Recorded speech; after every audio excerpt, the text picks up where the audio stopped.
নির্বাসিত জীবনে এতদিন পর্যন্ত কাটিয়েও এদেশের জনগণকে তিনি ভোলেন নাই। ওখান থেকে বারবার আদেশ দিচ্ছে, যারা বন্যায়, যারা এই যে জলোচ্ছ্বাসে, যারা বিভিন্ন রকমের সমস্যায় আছে, আপনারা এগিয়ে যান, মানুষ হলে এগিয়ে যান। যেই কমে গেছে, সঙ্গে সঙ্গে বিভিন্ন জায়গা থেকে বানানো পিতা বাদ দিয়ে আসল পিতার নাম লিখে দিয়েছে। আপনি দেখেন, যত জায়গায় বানানো পিতার নাম ছিল সব পাল্টিয়ে এই দেশে আসল সন্তান আমরা যারা মুসলিম, তারা আমাদের পিতার নাম দিয়েছি জাতির পিতা ইব্রাহিম আলাইহিস সালাম রোড। ওনাকে রাগ করলেন না। বিশ্বনবী মুহাম্মদুর রাসূলুল্লাহর উপরে দরুদ পড়তে হবে, জিকির করতে হবে আল্লাহর নামে। সুতরাং এতদিন যারা ভ্রান্ত পথে ছিলেন, জেনে হোক না জেনে হোক, এখন থেকে আপনি থেমে যাবেন, জিকির করবেন।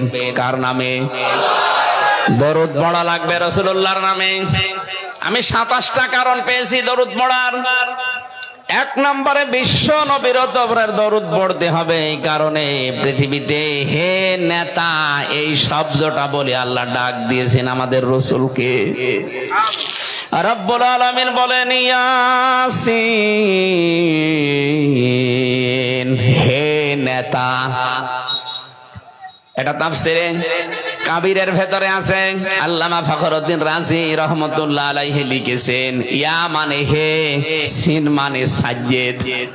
সাজ্জেদের অর্থ দিয়েছেন তিনি। সাজ্জেদ মাতে বাংলায় নেতা। এই যে কিছুক্ষণ আগে আমি বললাম না, আল্লাহুম্মা সাল্লি আলা, সাজ্জেদ করো আলা মুহাম্মদ, মুহাম্মদের উপরে।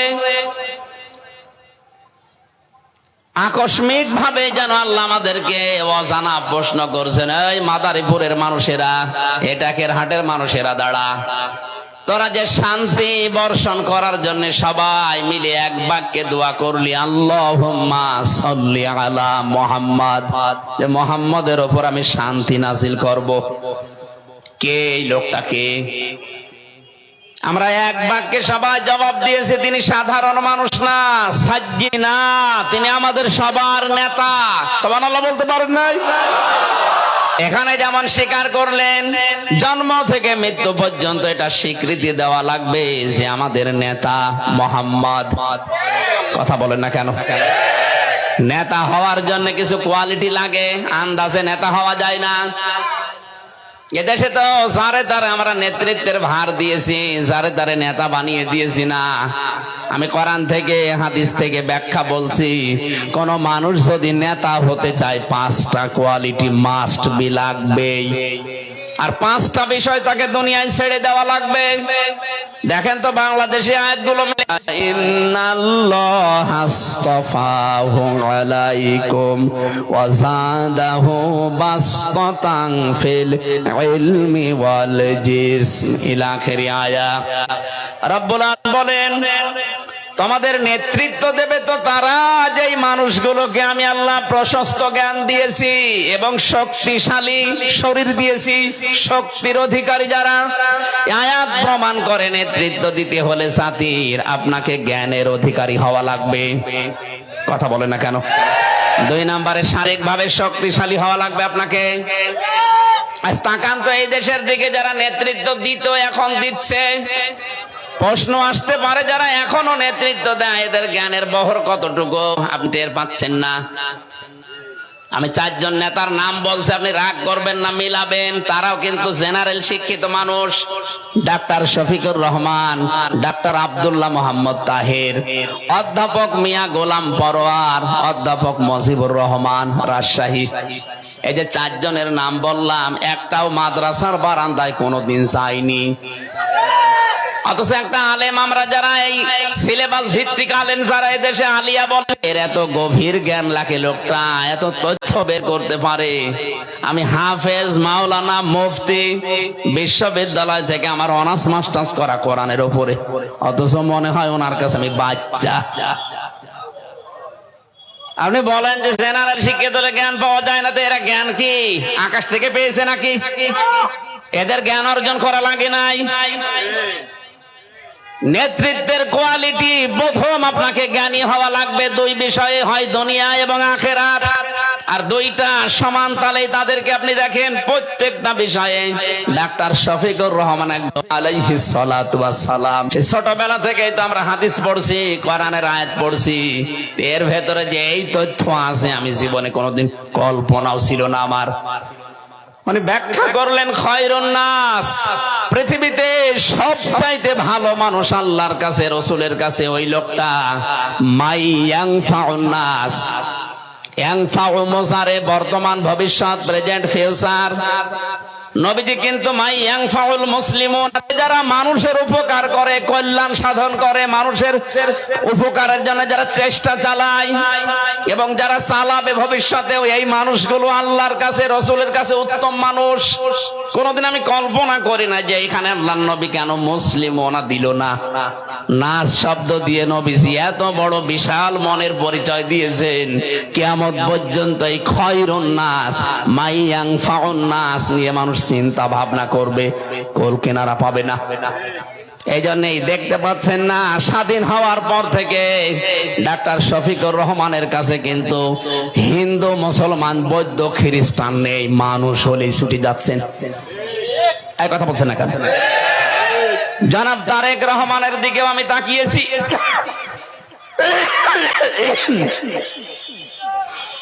সেই লন্ডনে বসে নির্বাসিত জীবনে এতদিন পর্যন্ত কাটিয়েও এদেশের জনগণকে তিনি ভোলেন নাই। ওখান থেকে বারবার আদেশ দিচ্ছে, যারা বন্যায়, যারা এই যে জলোচ্ছ্বাসে, যারা বিভিন্ন রকমের সমস্যায় আছে, আপনারা এগিয়ে যান, মানুষ হলে এগিয়ে যান। আপনি তো আল্লাহর কাছে উত্তম হওয়ার জন্য চেহারা সুন্দর হওয়া লাগবে না, আপনার দ্বারা মানুষের উপকার হয় কিনা, মানুষের কল্যাণ সাধন হয় কিনা, এইটা আল্লাহ দেখতে চায়। কোন মানুষের চেহারার দিকে আমি আল্লাহ তাকাই না, কোন মানুষের পোশাকের দিকে আমি তাকাই না, কোন মানুষের ধন সম্পদের দিকে আমি তাকাই না, আমি তাকাই ওই মানুষটার অন্তরের দিকে, ও আমার পৃথিবীর বান্দা বান্দীদের উপকার করে কিনা। এই জন্য কোন মানুষ যদি একটা মানুষকে বেঁচে থাকার অবলম্বন তৈরি করে দেয়, বেঁচে থাকার একটা রাস্তা তৈরি করে দেয়, আল্লাহ পাক সূরা মায়েদার ভেতরে জানিয়েছে যেন তামাম দুনিয়ার মানুষকে কর্মসংস্থান তৈরি করে দিল, যেন তামাম দুনিয়ার মানুষকে বাঁচিয়ে দিল। কোন মানুষ যদি পৃথিবীর একটা মানুষকে পথ নষ্ট করে দেয়, পথ মেরে ফেলে, তাকে যদি বেঁচে থাকার অবলম্বন কেড়ে নেয়, ও যেন তামাম দুনিয়ার সব মানুষকে হত্যা করার গুনাহ শামিল করলো। যে মানুষগুলোকে 15.5 বছর আপনি আয়না ঘরে রেখেছিলেন, একটা মানুষের জন্য তার পরিবারটা নষ্ট হয়ে গেছে। এক কথা বলেন না কেন? ব্যারিস্টার আরমানকে যারা এই 8টা বছর মাটির নিচে আয়না ঘরে রেখেছেন, আমারও 10 দিন রেখেছিল, মাত্র 10 দিনই আমার অবস্থা খারাপ। আমার এই যে মাজার পেছনে যে হাড় আছে পর্যন্ত এখনো ভালো হয়নি। আমার সাথে মুফতি ফখরুল ইসলাম ছিল, উনি আমারে নিজেই বলছিল, ভাই আয়না ঘরে আমার এই যে হাঁটুর ভেতর দিয়ে হাত লাগিয়েছে, এর ভেতরে হাত পড়ার পরে সামনে যে লোহার বেড়ি দেওয়া থাকে, এর সাথে হাত দিয়ে হ্যান্ডকাপ লাগিয়েছে। 2 গাছ বান্ধব 2-5 ঘন্টা 10 ঘন্টা পরে খুলে দেবে না, মাসের পরে মাস এভাবে আমার একাধারে আটকে রেখেছে। দোষ আমার এতটুকু, আমি ইন্ডিয়ার বিরুদ্ধে একটু কথা বলেছিলাম, এই কয়েকটা চুক্তি করেছিল অবৈধ চুক্তির বিরুদ্ধে আমি একটু কথা বলেছি, আমার অপরাধ। 1-2টা দিন যদি হতো তা আমি মেনে নিতাম, কয়েক মাস একাধারে মাত্র 2 মিনিট 1.5 মিনিট সময় দিত আমার টয়লেট করার জন্য। সকালে পচা ছোলা দিত, দুপুর বেলা খাবার দিত, মনে হচ্ছে কেউ মাখিয়ে দিয়েছে। আরে ভাই, এভাবে যদি 10 দিন দেয় তাই তো আপনি মরে যাবেন, আরো 8 বছর। মানে আমারে মাঝে মাঝে বলতো, ভাই যদি আল্লাহর কাছে মরণ কামনা করা জায়েজ নেই, কিন্তু বলতাম আল্লাহ তুমি আমারে মরণ দিয়ে দাও, কারণ আমার সহ্যের বাইরে চলে যাচ্ছে। যে মানুষ শুয়ে থাকে মাটির উপরে, খাটের উপরে, চৌকির উপরে, এই শুয়ে থাকা যে কত বড় নিয়ামত, উনি আমারে বলতো মাঝে মাঝে, যেটা মনে হচ্ছে পৃথিবীর সব চাইতে বড় নিয়ামত শুয়ে থাকা। জেলখানার ভেতরে ফাঁসির কন্ডেম ছেলে দেখতাম, লোকটা একেবারে ষাটপাট আছে, পা হাত পা ছেড়ে দিয়ে। কি ভাই এমন করে শুয়ে থাকেন? বলে এত বড় নিয়ামত আর দুনিয়ায় নেই। আমার প্রথম 3 মাস একাধারে এইভাবে রেখে দিয়েছে 24 ঘন্টা। তারপর নষ্ট হয়ে গেছে। আমান আজমি ভাইয়ের স্ত্রী পর্যন্ত অন্য জায়গায় বিয়ে করেছে। আপনি যে পরিবারে একটা মানুষকে তার বেঁচে থাকার অবলম্বনটাই নষ্ট করে দিলেন, তাম দুনিয়ার মানুষকে নষ্ট করার গোনা আপনার আমলনামায়। আর একটা মানুষকে যদি আপনি বেঁচে থাকার অবলম্বন তৈরি করে দিতেন, তাকে যদি আপনি পথ দেখিয়ে দিতেন যে এই রাস্তায় বেঁচে থাকা যায়, তাম পৃথিবীর মানুষকে বেঁচে থাকার অবলম্বন তৈরি করে দেওয়ার সওয়াব পেতেন। আমি আশা করব যারা নেতৃত্বে আসবেন, প্রথম কোয়ালিটি হবে আপনার জ্ঞান অর্জন করা লাগবে। বিশ্ববিদ্যালয়ে না পড়ে থাকেন, বাংলাদেশ জামাত ইসলামী একটা টাটকা নির্ভেজাল বিশ্ববিদ্যালয়। আপনি এখানে শুরু করেন, দেখেন রকন পর্যন্ত হতে হলে মনে করবেন আমি ভার্সিটি শেষ করে আসলাম। আপনাকে আমি আহ্বান জানাচ্ছি, একটু এসে দেখেন। ভার্সিটি পড়েননি জীবনে, কি করে ভার্সিটি পড়া লাগে? এটা একটা জিন্দা ভার্সিটি। এখানে পড়ে দেখেন, আপনাকে ডক্টরেট ডিগ্রি দিয়ে দেবে যদি শেষ পর্যন্ত যেতে পারেন। অনেক কঠিন কাজ এটা, তবুও সহজ হয়ে যাবে যদি প্র্যাকটিক্যাল লাইফে সেট করতে পারেন। 8টা 9টা পয়েন্ট প্রতিদিন পূরণ করা লাগে। 6 মাস একাধারে পূরণ করে দেখেন, আপনার জীবন পাল্টিয়ে যাবে, আমি গ্যারান্টি দিচ্ছি। আমার জীবন পাল্টিয়ে গেছে, এই জন্য বলছি। এখানে জ্ঞান অর্জন করা লাগবে। ডাক্তার শফিকুর রহমান, অধ্যাপক মিয়া গোলাম পরোয়ার যেমন দুনিয়ার লাইনেও জ্ঞান অর্জন করেছে। আপনি কোন বিষয় নিয়ে যাবেন জানতো? আর আখেরাতের বিষয়গুলো কোনটা নিয়ে যাবেন, তার সামনে কোন সাবজেক্ট দেবেন, প্রত্যেকটাই মনে হয় কম বেশি তার আয়ত্তে আছে। অথচ এমন এমন পীর এই দেশে আছে, নামাজের কথা বলেন, 2 ঘন্টা নামাজের ওয়াজ করবে, অর্থনীতির কথা বলেন, ব্যাংকিং ব্যবস্থার কথা বলেন, আমার মনে হয় জীবনে আর চোখ খুলবে না। আপনাকে তো প্রত্যেকটা বিষয়ে কম বেশি পারদর্শী হওয়া লাগবে। আপনি নেতা হতে চান, হবে না। নেতৃত্বের প্রথম গুণ জ্ঞান অর্জন করা লাগবে। এটা আমি বানালাম, আমি কিন্তু আয়াত নাম্বার বলে দিয়েছি। সূরা বাকারা 247 নম্বর আয়াত মাঝের অংশে আছে। 2 পারা 19 পৃষ্ঠা 13 না 14 নাম্বার লাইনে আছে। যে কোনো তাফসীর দেখতে পারেন বাংলাদেশ। 2 নাম্বারটা বললে আবার রাগ করবেন না তো? রাগ করলেও কিছু করার নেই, কারণ আপনি না বুঝে রাগ করবেন। ওই যে হারাজনের ব্যাখ্যা বললাম না, যে কোরআনের ব্যাখ্যা করতে গেলে কিছু মানুষ সামনে থাকবে, ওরা না বুঝে মন খারাপ করতে পারে। এই জন্য বোঝা যদি আপনার হয়ে যায় যে আপনি বুঝতে পেরেছেন, তখন আর মন খারাপ হবে না, তখন আপনি দোয়া করবেন। 2 নম্বরে কোরআনে কারীম জানিয়েছে, যারা সীমা লঙ্ঘন করে, যে মানুষগুলো দুনিয়ায় ফাসাদ সৃষ্টি করে, তাদের আনুগত্য করা যাবে না, তাদের নেতৃত্ব মানা যাবে না। এটা সূরা শুআরা 19 নম্বর পারা 12 নম্বর পৃষ্ঠা 5 নম্বর লাইনের 151 152 নম্বর আয়াত তাফসিরে ফি জিলালিল কোরআনে আছে। ওয়ালা তুতিউ আমরাল মুসরিফিন আল্লাযীনা ইউফসিদুনা ফিল আরদি ওয়ালা ইউসলিহুন।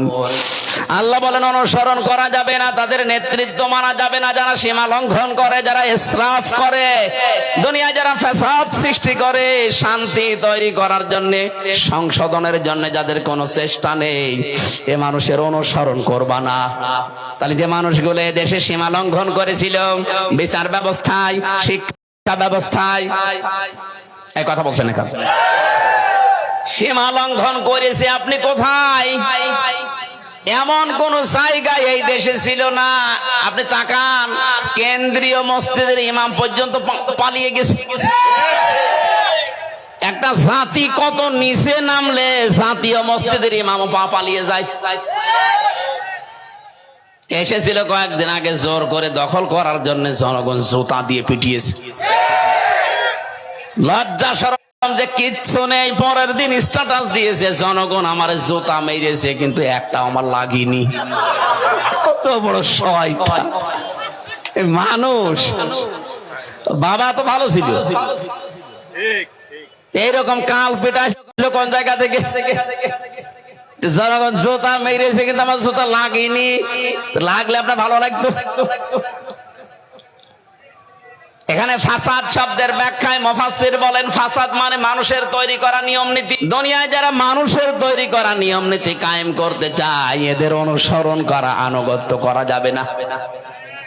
আমার মনে হয় বানিয়ে বানিয়ে বলছি। 3 নম্বরে অনুসরণ করা যাবে না তাদের, যে মানুষগুলো আল্লাহর জিকির থেকে গাফেল আর যারা মন মতো কাজ করে। এটা সূরা কাহাফ। হাওয়াহু ওয়া কানা আমরুহু ফুরতা। তাদের অনুসরণ করা যাবে না যারা আমি আল্লাহর জিকির থেকে গাফেল হয়ে গেছে। আমার স্মরণ যাদের মনে থাকে না, আমার স্মরণ যাদের কলবে নেই, আর যারা মন মতো কাজ করে, আপনি মিলাবেন এই দেশে আমার মনে হয় মিলে যাবে। 4 নম্বরে তাদের অনুসরণ করা যাবে না। কোনো মানুষ যদি মহিলা হওয়ার পরে নেতৃত্ব দেয় তাহলে মেয়েদের নেতৃত্ব মানা যাবে না। এটা সূরা নিসা 5 নাম্বার পারার 2 নাম্বার পৃষ্ঠার 11 নাম্বার লাইনের 34 নাম্বার আয়াতের প্রথম অংশে আছে, আর রিজালু কাওয়ামুনা আলান নিসা। আল্লাহ বলেন পুরুষরা হবে অভিভাবক। কোনো সফলতা অর্জন করতে পারে না যে জাতির নেতৃত্বে কোনো মহিলা বসে আছে। আমরা চাই সামনে কোনো মহিলা যেন না আসে, যারা আসবে তারা যেন পুরুষ হয়। আবার পুরুষ যদি হয় একেবারে সেই চাচা এরশাদের মতো, তাহলে সমস্যা। কথা বলেন না কেন? এরকম পুরুষ লাগবে না। আর ওনার যে দায়িত্ব ছিল, ওনার স্ত্রীও তো আর এক কি আল্লাহ বানিয়েছে আল্লাহ জানে, আর ও জানে। কোন দিক থেকে আমি তাকে পাইনি ঠিক মতো, কি বলতো না বলতো উনি জানে, আর ওনার আল্লাহ জানে। এই জন্য আমরা চাই কোরআনের নির্দেশ, নেতৃত্ব দিতে হলে যে কোয়ালিটি লাগে মেয়েদের এটা নেই, এটা আছে পুরুষের। মেয়েদেরকে আল্লাহ বানিয়েছেন ঘরের পরিবেশের জন্য। হ্যাঁ, ওরা বাইরে আসতে পারবে, বাইরের কাজকর্ম করতে পারবে, সব জায়গায় ওদের উপস্থিতি আছে, কিন্তু পর্দা সহকারে। এটা যদি ইসলামী রাষ্ট্র হয়ে যায়, ঠিক এইটা 100% আপনি কায়েম দেখতে পাবেন। রব্বুল আলামিন বলেন, এই মেয়েরা ঘরের পরিবেশে থাকবা, বাইরে যখন বের হবা জাহিলি যুগের মেয়েদের মতো রূপ সৌন্দর্য প্রদর্শন করে বের হবা না। তাবাররুজের অর্থ তাফসিরে খাজেন মুফাসসির 3টা দিয়েছেন। কোন মহিলার ভেতরে যদি একটাও পাওয়া যায়, ও জান্নাত দূরের কথা জান্নাতের ঘ্রাণও পাবে না। 1 নম্বরে মেয়েরা যখন রাস্তাঘাটে আসে তখন ওদের সাজগোজ বেড়ে যায়। এরকম মহিলা দেশে নেই। সম্মানিত মা বোনেরা, আপনি সাজবেন, আপনার সাজ শুধুমাত্র আপনার স্বামীর জন্য। স্বামী বাদে যদি কোনো পুরুষের জন্য আপনি সাজগোজ করেন, তাহলে কিয়ামতের দাজ্জুস হয়ে ওঠা লাগবে। আপনি যতক্ষণ বাইরে থাকবেন আপনার কবিরা গুনাহ লেখা হতেই থাকবে। আশা করছি মুসলিম মেয়েরা, ইশারা দিলাম বুঝে ফেলবে। তাবাররুজের দ্বিতীয় অর্থ, মেয়েরা যখন রাস্তাঘাটে আসে তখন ওদের পোশাক হয়ে যায় 8-60। 4 পিস ছিল বাংলাদেশে, ওখান থেকে 3 পিসে, এরপরে 2 পিসে, এখন চলছে 1 পিস। আমার মনে হয় যে কায়দায় আমরা ডিজিটাল হওয়া আরম্ভ করেছিলাম, কিছুদিন পরে দেখতে নেই পিস। কথা বলেন না কেন? আমরা চাই মেয়েদের এই যে চশমা জামা পরে, এটা জায়েজ নেই। মেয়েদের পোশাক হবে ঢিলা ঢালা। কথা বলেন না কেন? অন্তত অন্য কেউ যদি নাও মানে, আমরা যারা মুসলিম, আমাদের জাতির পিতা ইব্রাহিম তার সন্তান হিসাবে অন্তত মেয়েকে, বউকে, বোনকে, মাকে ঢিলা ঢালা পোশাক বানিয়ে দেবেন। নামাজ পড়ার জন্য সর্বোত্তম পোশাক হচ্ছে সালোয়ার কামিজ। শাড়ি পরে নামাজ হয়, কিন্তু যদি চুল বের হয়ে যায় সেজদা দিতে গেলে আপনার নামাজ বাতিল হয়ে যাবে। এই জন্য আমাদের মাদের, বউদের, মেয়েদের আমরা এমন পোশাক বানিয়ে দেই। আমার মনে হয় সালোয়ার কামিজে খরচও কম। কথা বলে না কেন? 2000-5000 টাকা দিয়ে যদি আপনি শাড়ি কিনতে পারেন, 350-400-500 টাকা দিয়ে সালোয়ার কামিজ বানাতে পারবেন না? নামাজও হবে, পর্দাও রাখা হবে। হঠাৎ যদি কারো সামনে পড়েও যান, পর্দার মতো ফরজ বিধান লঙ্ঘন হবে না। সুবহানাল্লাহ বলতে পারেন না? আশা করছি আমরা যারা শুনলাম, এটা যেন স্বামীকে বলি, ভাইকে বলি, বাবাকে বলি যে আমার সালোয়ার কামিজ বানিয়ে দাও। উল্টা পাল্টা পোশাক আমার দরকার নেই, পোশাকে আমার জাহান্নামে নিয়ে যাবে। 3 নম্বরে মেয়েরা যখন রাস্তাঘাটে আসে তখন ওদের মাজা ওরা হেলে দুলে চলে। এটা এটাকের হাট এলাকায় নেই। এই যে তাবারুজের যে তিনটা অর্থ বললাম, একটাও যদি কারো ভেতরে পান, ওরা জান্নাত দূরের কথা জান্নাতের ঘ্রাণ আর পাবে না। আল্লাহ তুমি আমাদের মেয়েদের, মাদের, বোনদেরকে এই তিনটা বিষয় থেকে দূরে থাকার তৌফিক দাও, বলেন আমিন। নেতা হওয়ার 4 নাম্বার 5 নাম্বার কোয়ালিটি কি?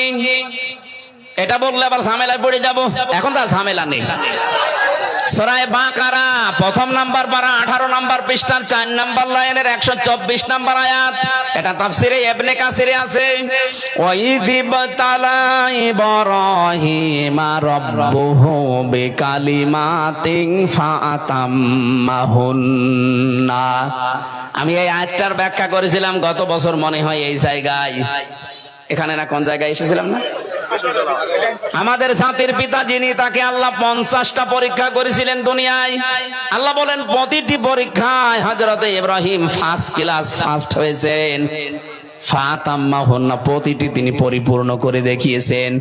ওই 50টা পরীক্ষার উপরে গত বছরের আমার আলোচনা ছিল, হয়তো কয়েকটা পয়েন্ট বলার পরে আমার গলা পারেনি, এই জন্য বলিনি। আল্লাহ বলেন 50টা পরীক্ষার সর্বশেষ পরীক্ষায় যখন তিনি উত্তীর্ণ হয়ে গেলেন, আমি তখন তাকে ঘোষণা দিয়েছি, ক্বালা ইন্নী জাইলুকা লিন্নাসি ইমামা। হে ইব্রাহিম, আমি তোমাকে মানব জাতির জন্য নেতা বানিয়ে দিলাম। হযরত ইব্রাহিম প্রশ্ন করেছিলেন, ক্বালা ওয়া মিন যুররিয়াতি, হে আল্লাহ, যে নেতৃত্ব দেওয়ার গুনাহ বলি, নেতা হওয়া, এটা কি শুধু আমি নিজেই পেলাম, নাকি আমার সন্তানাদি যারা আসবে দুনিয়ায় কিয়ামত পর্যন্ত এরা পাবে? আল্লাহ সাফ জবাব দিয়েছেন, ক্বালা লা ইয়ানালু আহাদিজ জালিমিন। এখানে যারা আলেম আছে জিজ্ঞাসা করেন, ইয়ানালু এটা মোসারে, বর্তমান, ভবিষ্যৎ, প্রেজেন্ট, ফিউচার। আল্লাহ বলেন কোন জালেমের জন্য আমার অঙ্গীকার এখন নেই, ভবিষ্যৎ বলতে কিয়ামত পর্যন্ত নেই।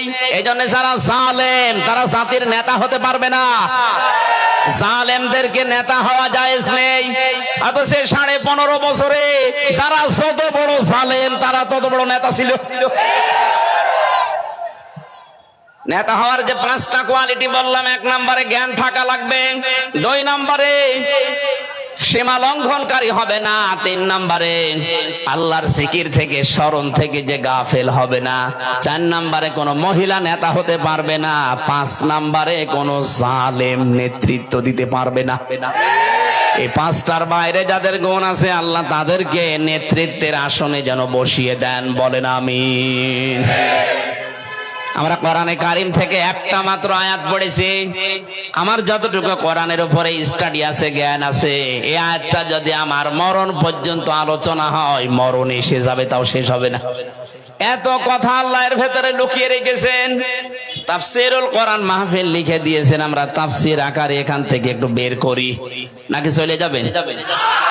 আমার ডাক্তাররা 10টা পর্যন্ত বলেছিল যে 10টার পরে মাহফিল আর কথা বলবেন না, কিন্তু এখন তো 10:20 বাজে, আমরা আরেকটু চালাই নাকি? আরেকটু আগে তুললে ভালো হতো, আপনারা মেহমান বেশি রেখে ফেলেছেন। সূরা শূরা থেকে পড়েছি 13 নম্বর আয়াত, 53টা আয়াত আছে, মাত্র একটা আয়াত পড়েছি। খুব সংক্ষেপে তাফসীর যেভাবে করে আমি শুরু করছি। প্রথম নম্বরে নামকরণ সূরা শূরা। শূরা শব্দের প্রথম অর্থ হচ্ছে পরামর্শ। শূরা মানে, আরো জোরে বলেন। কোরআনের প্রতিটি শব্দ গবেষণামূলক, যেইটা নিয়ে চিন্তা ভাবনা করবেন ওইটাই আপনাকে জান্নাতের পথ দেখিয়ে দেবে। এই যে একটা নামকরণ শূরা, শূরা মানে কি বললাম? আরো জোরে বলেন। অথচ 15.5 বছরে শুধু একক সিদ্ধান্তে দেশ চালিয়েছে, পরামর্শ ছাড়া। এই জন্য তো অবস্থা। যদি পরামর্শ করে করতো, আমার মনে হয় দেশটা এত তলা নিতে যেত না। কত কোটি কোটি টাকা পাচার করে নিজের নামে, ভাইয়ের নামে, বোনের নামে, মেয়ের নামে, বোনের মেয়ের নামে, বোনের ছেলের নামে দেশটা একেবারে হাজরা করে ফেলেছে। যারা পৃথিবীর ময়দানে উন্নয়নমূলক কাজ করবে, উন্নতি করবে, এই মানুষগুলোর ভেতর থেকে আল্লাহ ভয় তুলে দেবে। আর যারা উন্নয়নের নাম নিয়ে দুর্নীতি করবে, এদের ভেতরে হাজারো ভয় আল্লাহ ঢুকিয়ে দেবে। আমি এটা বানিয়ে বললাম। বিশ্বনবী যেদিন নবুয়ত পান, ওদিন তিনি স্ত্রীর কাছে এসে বলেছিলেন, সাম্মেলনি সাম্মেলনি ইয়া খাদিজা, আমি ভয় পেয়েছি, আমারে ঢেকে দাও, আমার জীবনের উপরে আশঙ্কা হচ্ছে, না জানে আমি মরে যাই কিনা। হযরতে খাদিজা ওই দিন স্বামীকে 5টা কথা বলেছিলেন। ও বাংলার মুসলমানেরা হিয়া খেয়াল করেন, খাদিজা বলেছিলেন, কাল্লা আল্লাহি মা ইখজিকাল্লাহু আবাদান, হে স্বামী ভয় পাবেন না, কখনো আল্লাহ আপনাকে ভয় দেখাতে পারেন না। কারণ 1 নম্বরে হচ্ছে ও তাহমিলুল কাল্লা, আপনি মানুষের বোঝা বহন করেন, সে ঋণের বোঝা হোক, কষ্টের বোঝা হোক, দুঃখের বোঝা হোক, যত রকমের বোঝা দুনিয়ায় আছে এই বোঝাগুলো আপনি তো বহন করেন। এইজন্য দুনিয়াতে যারা মানুষের বোঝা বহন করে, সে কষ্টের বোঝা হোক, ঋণের বোঝা হোক, দারিদ্রতার বোঝা হোক, যত রকমের বোঝা দুনিয়ায় আছে এই বোঝা যারা দুনিয়াতে মানুষের বহন করবে, হালকা করে দেবে, আল্লাহ তার ভেতর থেকে ভয় দূর করে দেবে। অথচ যিনি পালিয়েছে কত রকমের বোঝা এই দেশে দিয়ে গেল, আপনি তাকান, 2780 জন মানুষ এখন হাসপাতালের বেডে কাতরাচ্ছে। এই 2024 সালের 5 আগস্টের এই স্বাধীনতা অর্জন করার জন্য এই মানুষগুলো এখন তার পরিবারের কাছে, সমাজের কাছে, দেশের কাছে বোঝা। কথা বলছেন না?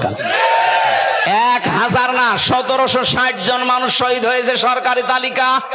এই মানুষগুলোকে আপনি বোঝা বানিয়ে দিলেন তার পরিবারের জন্য। সে একটা কর্মক্ষম ছেলে আবু সাইদ, তাকে আপনি হত্যা করার মাধ্যমে এই দেশে তার পরিবারের কাছে আপনি বোঝা বানিয়ে দিলেন। কয়েকদিন আমি আগে গিয়েছিলাম রংপুরে আবু সাইদের কবরে, তার বাবা হাওমাও করে কাঁদছিল। বলে আমার ছেলেটা কর্ম কেবল শিখবে, লেখাপড়া শেষ করে, আমি একটা ভরসা করেছিলাম, অথচ আমাকে একটা বোঝার ভেতরে ফেলে দিলেন।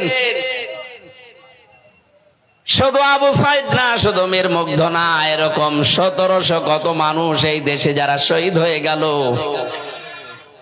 কোটি কোটি টাকা এই দেশ থেকে পাচার করে এই দেশটাকে ঋণের বোঝা আপনি দিয়ে গেলেন। এখন একটা ছেলে মেয়ে যদি এই দেশে জন্ম নেয়, সে 1 লাখ টাকা মাথার উপরে ঋণ। এজন্য যারা ঋণ করে দেয় মানুষকে, ঋণের বোঝা চাপিয়ে দেয়, তাদের ভেতরে ভয় ভয় আর ভয় আল্লাহ ঢুকিয়ে দেয়। এত ভয় পেয়েছে, দুপুরের খাবার খাবে সময় আল্লাহ দেয়নি, পালিয়েছে। উন্নয়ন এত করলে আপনি পালালেন কেন? এখনো পর্যন্ত যারা এই সাফাই গায়ে যেমন উন্নয়নের রোল মডেল করেছে, আপনি কোথায়? একটু বাইরে বের হন। আপনি তো ঋণের বোঝা দিয়ে গেলেন, কষ্টের বোঝা দিয়ে গেলেন, হাজারো হতাশার বোঝা আমাদের এই জাতির উপরে চাপিয়ে দিয়েছেন। এই জন্য আপনার এত ভয়, কাউকে বিশ্বাস করে না, পরামর্শ করে কাজ করা না, উনি যা মনে যায় একক সিদ্ধান্তে করবে, এটা কোরআনের নির্দেশ না। 2 নম্বরে শোরা মানে সংসদ। শোরা মানে কি? 15.5 বছরের সংসদ ছিল, বলুন কিসের সংসদ ছিল? মমতাজের মতো মানুষ গান বলতো। এই সংসদ বাংলার মানুষের রক্ত ঝরানো টাকা দিয়ে সংসদ চলে, আর ওখানে বসে বসে উনি গান শোনে, হাওয়া দেয় মমতাজের মতো উল্টা পাল্টা মহিলা, আর উনি হাওয়া পেয়ে এরকম তালি দেয়। লজ্জা করে না আপনার? লজ্জা যদি কার না থাকে, আমরা হাদিস পড়েছি, তার ঈমান নেই। এটা আমি বানালাম। যার লজ্জা নেই তার ঈমান নেই, যার ঈমান নেই সে বেঈমান। সুতরাং একেবারে বাংলায় ফতোয়া দেওয়া যাচ্ছে যে উনি বেঈমান। এখন বলেন না উনি হজ করেছে। আরে ভাই, হজ করলে যদি ঈমান থাকে তাহলে আবু জেহেল হজ করেছিল। হ্যাঁ, আবু জেহেল কাবার সভাপতি ছিল। কাবা ঘরের সভাপতি থাকার পরও যদি ও বেঈমান হয়, আপনি 560টা মডেল মসজিদ কেন 5 লক্ষ মসজিদ বানালো, আপনি বেঈমান। আমি আপনাকে বলছি না, এরকম কাজ যারা করবে। আমরা শুনতাম যে উনি ফজরের নামাজের জন্য যায় নামাজ খোঁজে, সকালবেলা উঠে। কেউ কেউ বলতো না ফজর নামাজ পড়ে উনি কোরআন শরীফ পড়ে। এই দুইটা যে পুরা ডাহা মিথ্যা কথা, জনগণ কিন্তু প্রমাণ করেছে। এই ছেলে মেয়েরা যাওয়ার পরে যায় নামাজও পায়নি, কোরআন শরীফও পায়নি, যা পেয়েছে ও দেখানোর মতো না, দেখানোর মতো। সে যা করতো করতো, আল্লাহ জানার উনি জানে। এই জন্য ঋণের বোঝা যারা দিয়েছেন তাদের উপরে ভয় চাপিয়েছে হামজা। কে? খাদিজা বলতেছে স্বামীকে ভয় পাবেন না, কারণ আপনি তো ঋণের বোঝা, মানুষের কষ্টের বোঝা আরো বহন করেন। যারা বহন করে না, যারা চাপিয়ে দেয়, তাদের ভয়। এরপরে একটা একটা করে বহু কথা তিনি স্বামীকে শুনিয়েছিলেন। সত্যি আমরাও যদি ওইগুলো করতে পারি, আমাদেরও কোনো ভয় থাকবে না। আজ আমি বাস্তবে নাম ধরে বলছি শিক্ষার জন্য। আগস্টের 5 তারিখের পর থেকে আজকের এই অক্টোবরের 17 তারিখ পর্যন্ত একটু মিলান। মানুষের বোঝা বহন করার জন্য ডাক্তার শফিকুর রহমানের মতো একটা মানুষ দিক বিদিক কোন জায়গা থেকে কোন জায়গায় ছুটে যাচ্ছে। আজকে নোয়াখালী, আজকে বরিশাল, কালকে কুষ্টিয়ায়, কালকে যেখানে যাওয়া দরকার সেখানে যাচ্ছে। কার বোঝা একটু হালকা করা যায়। কয়েকদিন আগে আমার কুষ্টিয়াতে প্রায় 16 জন শহীদকে উনি 32 লক্ষ টাকা জামাত ইসলামের পক্ষ থেকে কুষ্টিয়ায় দিয়েছে। হালকা হলেও কিছু বোঝা ওই পরিবারের একটু নামবে। কথা বলেন না কেন? টাকার মালিকে দেশে নেই। কোথায় আপনারা? একটু আসতে পারেন না? যাদের জন্য স্বাধীনভাবে কথা বলতে পারছেন, তারা আজ যে বোঝা হয়ে আছে পরিবারের জন্য, খোঁজ নিয়েছেন কোনদিন? আমার মনে হয় এই দরবেশের মতো মানুষ যারা টাকা পয়সা 1-2 টাকা না, 36,000 কোটি, কারো 32,000, কারো 55,000 কোটি, কারো 75,000, এরকম টাকা পয়সা যারা আত্মসাৎ করেছেন, বাইরে পাঠিয়েছেন, এগুলো সব নিয়ে এসে এই মুক্তিযোদ্ধা যারা 2024 সালের 5 আগস্টের পর্যন্ত, এদেরকে এখন সাহায্য করা দরকার। 71 সালের মুক্তিযোদ্ধাদের জন্য যদি এত কিছুর ভাতা তৈরি করা হয়, তো এরাও তো মুক্তিযোদ্ধা। বলুন, শহীদ আবু সাইদ নিজের জীবনটাই দিয়ে গেল। যে অনুপ্রেরণা দেখিয়েছে সারা দেশের মানুষকে, নিজের বুককে একেবারে বন্দুকের সামনে পেতে দিয়ে। এই মানুষগুলোর পরিবারের খবর নেওয়ার দরকার দেশের মানুষের নেই। যারা দায়িত্বে আছে, আমরা আহ্বান জানাবো, দেশে যত মানুষ শহীদ হয়েছে 5 তারিখের আগ পর্যন্ত আগস্টে, প্রতিটি পরিবারের বোঝা যেন রাষ্ট্রের পক্ষ থেকে হালকা করা হয়। তাহলে এই দেশের ভয় থাকবে না, আল্লাহ ওই ভয় দূর করে দেবে। সোরা মানে সংসদ, সংসদই ছিল না। কথা বলবেন কি? সংসদে যারা বিরোধী দল হিসাবে ছিল, আমরা দেখেছি মানে পোষা বিড়াল, যা বলে ও তাই করে। পোষা বিড়ালও এরকম হয় না, তাও মাঝে মাঝে একটু মেউ মেউ করে। আর কি পোষ মানিয়েছে আল্লাহ জানে, আর ওরা জানে। এখানে আমরা সাবধান থাকবো। সূরা শূরা পড়েছি, কিন্তু শূরা মানে সংসদ, শূরা মানে এমন সংসদ বাংলাদেশের সামনে গঠিত হবে যেখান থেকে জনগণের কথা, অধিকারের কথা বলা যায়। এরকম সংসদ আমরা চাই না। সবচাইতে ভালো সংসদ এই দেশে তৈরি হবে আল্লাহর কোরআন দিয়ে। কোরআনে কারিমের 500 আয়াত যদি সংসদে কায়েম হয়, দেশটা একটা মিনি জান্নাত হয়ে যাবে। আল্লাহ বলেন, শারা'a লাকুম মিনাদ-দীন, আমি নির্ধারিত করে দিলাম, বিধিবদ্ধ করে দিলাম দিনকে। দিন কি? দিন মানে এখানে রাতের পরে যে দিন আসবে, এই দিন। দিনের 4টা ব্যাখ্যা পেয়েছি আমি তাফসিরে। 1 নম্বরে দিন মানে আল্লাহ বোঝাতে চেয়েছেন কিয়ামতের দিন, মালিকি ইয়াউমিদ্দিন। 2 নম্বরে দিন মানে ধর্ম, যেটা আমরা মনে করি ইন্নাদ-দীনা ইনদাল্লাহিল ইসলাম, আল্লাহর নিকট মনোনীত ধর্ম ইসলাম। 3 নম্বরে দিনের অর্থ পেয়েছি দিন মানে জীবন ব্যবস্থা। আল-ইয়াউমা আকমালতু লাকুম দীনাকুম। সূরা মায়েদার ভেতরে আল্লাহ বলেন, তোমাদের জন্য আমি জীবন ব্যবস্থা আজকে পরিপূর্ণ করে দিলাম। দিনের 4 নম্বর অর্থ দিন মানে রাষ্ট্রীয় বিধান। আমরা অনেকে না বুঝলে ফেরাউন বুঝেছিল। সূরা মুমিনের 26 নম্বর আয়াতে আল্লাহ বলেন, আকালা ফিরআউনু যারুনি আকতুল মূসা ওয়া লিয়াদউ রাব্বা ইলা আখিরি আয়া। ফেরাউন বলেছে আমরা ছেড়ে দাও, আমি মুসাকে হত্যা করব, সে তার রবকে ডাকুক, কারণ আমি আশঙ্কা করছি সে আমাদের দিন পাল্টিয়ে দেবে। এখানে দিন মানে রাষ্ট্রের আইন। সুতরাং দিনের যে অর্থগুলো বললাম এইগুলো আজ দেশের জনগণ যদি আমরা জানতাম, বাস্তবে যদি মিলাতে পারতাম, এই আয়াতটা যদি সামনে নিয়ে আসতে পারতাম, আমরা মনে হয় এই দেশে ইসলাম কায়েম করে ফেলতাম। এটা এত গুরুত্বপূর্ণ বিধান এই দিন।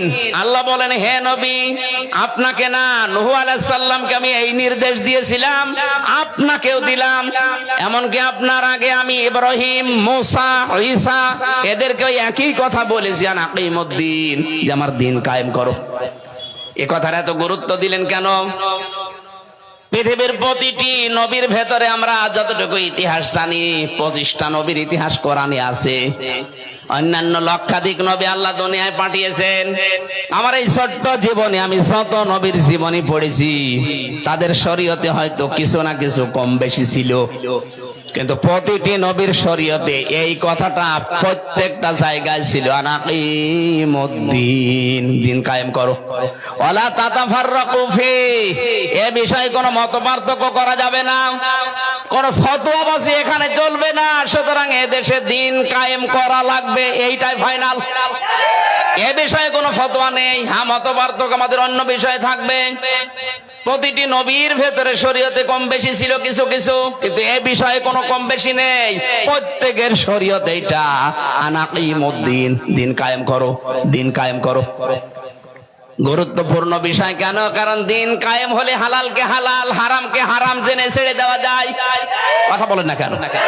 মান করাল কোরআনা ফাস্তাজহারাহু, কেউ যদি কোরআন পড়ে আর কোরআনকে বিজয় করার জন্য চেষ্টা চালায়, ফাহাল্লা হালালাহু ওয়া হাররামা হারামাহু আদখালাহুল্লাহুল জান্নাহ, ও তখন হারামকে হারাম, হালালকে হালাল জেনে মানতে পারবে, তাহলে পৃথিবী হয়ে যাবে তার জন্য একটা মিনি জান্নাত। জোরে বলেন সুবহানাল্লাহ। আল্লাহ পাক বলেন হে নবী, এই কথাটা আপনি যখন মুশরিকদেরকে বলবেন, তারা কিন্তু মন খারাপ করবে। কে বলছেন? কাবুর আলাল মুশরিকিনা মা তাদউহুম ইলাই, এই কথাটা মুশরিকদেরকে বললে ওরা রাগ করবে। সুতরাং বাংলাদেশে যারা মুশরিক, যারা শিরিক করে, তারা দিন কায়েমের কথা শুনলে রাগ করবে, অন্য কেউ রাগ করতে পারে না। এখন যে আলেম গুলো দিন কায়েমের কথা শুনলে রাজনীতি মনে করে, দুনিয়ার কাজ মনে করে, ফিতনা মনে করে, ওটা আলেম না, ওটা জালেম। এই 15.5 বছরে দিন কায়েমের বিপক্ষে অনেক আলেম ফতোয়া দিয়েছে না দেয়নি? এগুলো জালেম। আল্লাহু ইয়াজতাবি ইলাইহি মাইয়াশা, আল্লাহ যাকে নির্বাচিত করেন, মনোনীত করেন, তাকে দিন কায়েমের জন্য রাস্তায় নিয়ে আসেন। এই দেশে আগস্টের 5 তারিখের আগ পর্যন্ত একটা জরিপ আমার কাছে ছিল, মাত্র 100 জনের 15 জন দিন কায়েম চাই এই দেশে। কিন্তু এই 2 মাস কয়েকদিনের ব্যবধানে একটা রিপোর্ট আমি পেয়েছি আল জাজিরার, ওনারা জানিয়েছে বাংলাদেশে এখন 100 জনের 58 জন মানুষ চাইছে দেশে দিন কায়েম হোক। সুতরাং এই পার্সেন্টেজ যেন আরো বাড়তে থাকে। 100 জনের 100 জন যখন হয়ে যাবে যে দিন কায়েম হোক, তখন পৃথিবীর কোন শক্তি আর আমাদের বাধা দিয়ে রুখতে পারবে না। ওয়াহদি ইলাইহি মাইয়ুনিব, আল্লাহ পাকে নিজে বলছেন ওয়াহদি ইলাইহি মাইয়ুনিব, যে ব্যক্তি আমি আল্লাহর অভিমুখী হতে চাই তাকে আমি এই পথ দেখাই। সুতরাং আমাদের মন তৈরি করে এই দিকে ফিরে যদি আমার আসার চেষ্টা হয়, আল্লাহ নিজে আমাদেরকে তার দিন কায়েমের জন্য মনোনীত করে নেবেন। আর এইটাই আমার জীবনের আসল পাওয়া। কথা বলেন না কেন? আমি যদি দিন কায়েমের জন্য আল্লাহর কোন কাজে না লাগি, আমার জীবন দিয়ে করব কি? আমি তো আর 60 বছর 70 বছর পরে এখানে বসে থাকতে পারবো না, এমনি বিদায় নেব। সুতরাং আমাদের উচিত হচ্ছে আমার জীবন, যৌবন, আমার মরণ, আমার যা আছে দুনিয়াতে সব দিন কায়েমের জন্য আমি অক্ষ করে দিলাম। কুল ইন্না সলাতি ওয়া নুসুকি ওয়া মাহইয়ায়া ওয়া মামাতি লিল্লাহি রাব্বিল আলামিন। আল্লাহুম্মা আমিন। লা ইলাহা ইল্লা আনতা সুবহানাকা ইন্নী কুনতু মিনাজ জালিমিন রব্বানা আতিনা ফিদ দুনিয়া হাসানা ওয়া ফিল আখিরাতি হাসানা ওয়া কিনা আযাবান নার। আল্লাহ তাআলা কোরআনের অনুষ্ঠানে এসে যতগুলো কথা শুনেছি হেদায়েতের নিয়তে শুনেছি, আমাদেরকে হেদায়েত দিয়ে দাও। এ মাহফিল আয়োজন করতে গিয়ে তোমার যে বান্দা